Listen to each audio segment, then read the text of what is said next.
by translating services.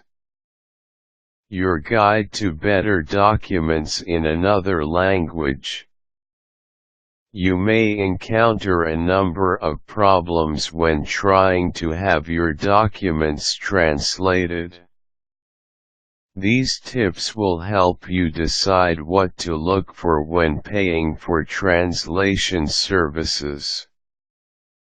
Consider the price. The cost of a translation can vary a great deal. A high price does not necessarily guarantee high quality. However, a low price will often result in a mediocre end product. It would be unwise to save a few dollars on translation and end up with an inaccurate text, maybe even with spelling errors. A translation will need proofreading. It is imperative that this be performed by another person. The translator may become oblivious to his or her own mistakes.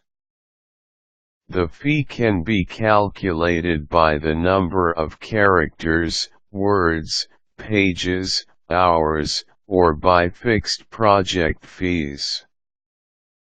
A fee per word is common and usually the best. Be sure to identify whether the word count refers to the source or the target text.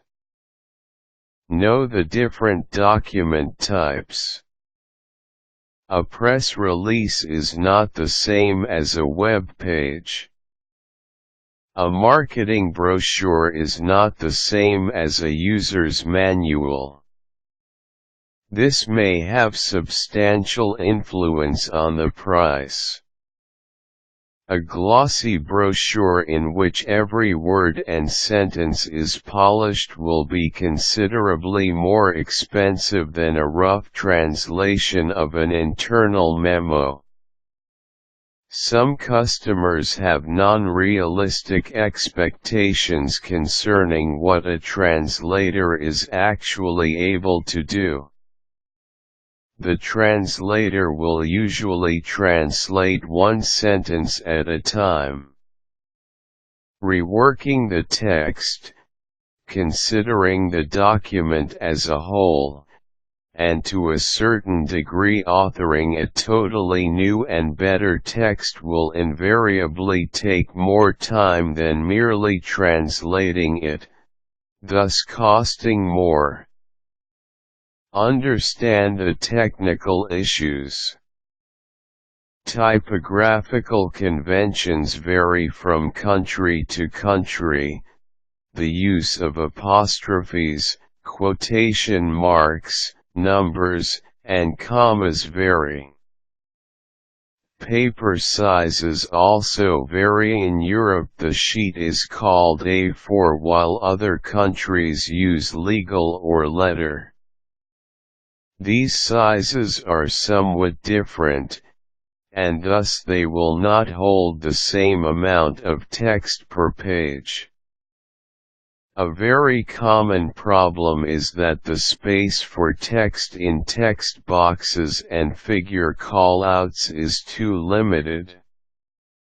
If you write a date as February 4, 08, February 4, 08, it may mean April 2, 2008 or February 4, 2008. Or April 8, 2002.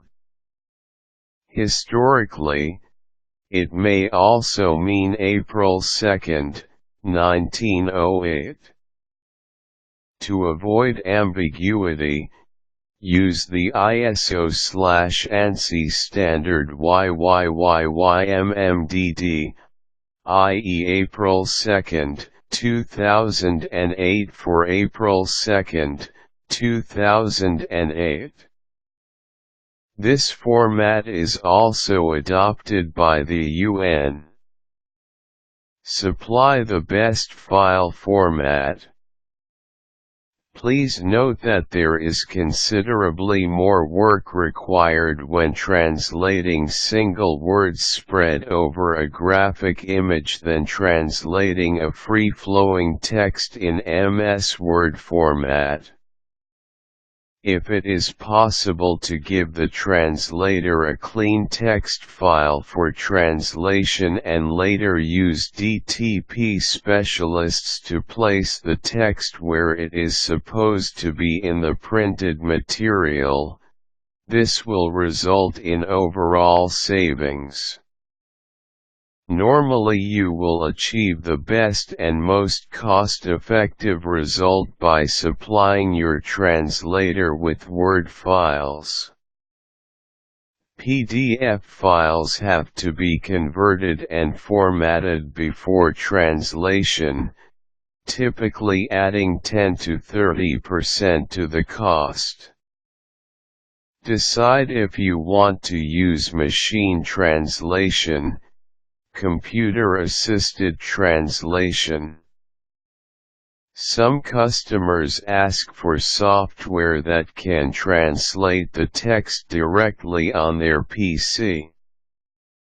In case you need to translate a segment of text solely for your own use, machine translation may be of some assistance. These are not suitable for serious translation. The result will make you appear to be inarticulate or just plain stupid. For an amusing trial run, you might try to have your PC translate some text from English into a foreign language, then to a third language, and then back into English. Having seen the result, I can guarantee that you will not want to use such text to address your customers. Careful editing of a machine-translated text by a skilled linguist is an alternative, but it will not save you any expense overall.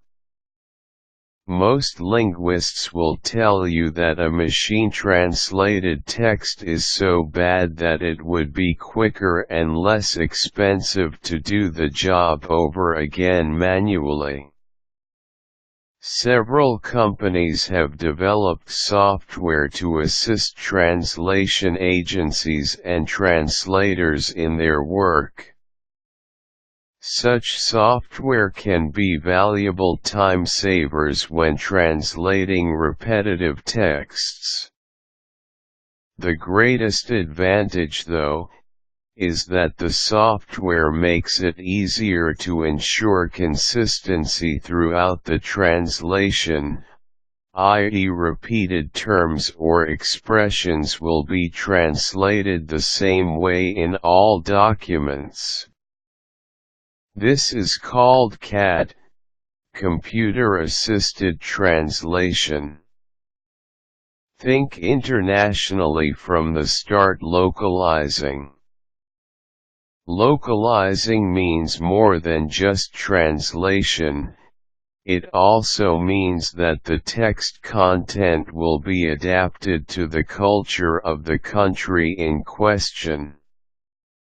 The translator will need to know how local telephone numbers and addresses should be treated. Should they be replaced by addresses in the target country, or should country codes in addition to the official name of the country be added? What about given names and names of places used as examples in the text? Should, for example, Knut Hansen be replaced by John Smith, and Kongsberg by Detroit? Consider if addresses linking to websites are the same for the English, Norwegian, and German editions. Inform the translator of how screen menu items are to be treated. Are they intended to remain in the original language on the screen, or should they be displayed in the target language?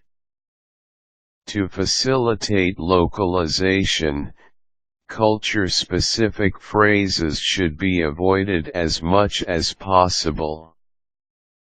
References to national sports are often misinterpreted or not understood at all in a foreign language, and the same goes for literary and cultural phrases/sayings. Always exercise caution when referring to parts of the human body. These have widely different interpretations in different cultures.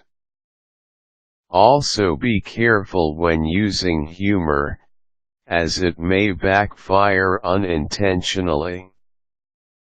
It would be wise to avoid metaphors or puns that are specific to your country or your language.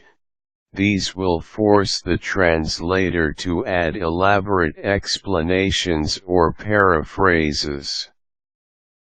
This guide is given to you by TransLogic. Useful links, translation, better documents in another language.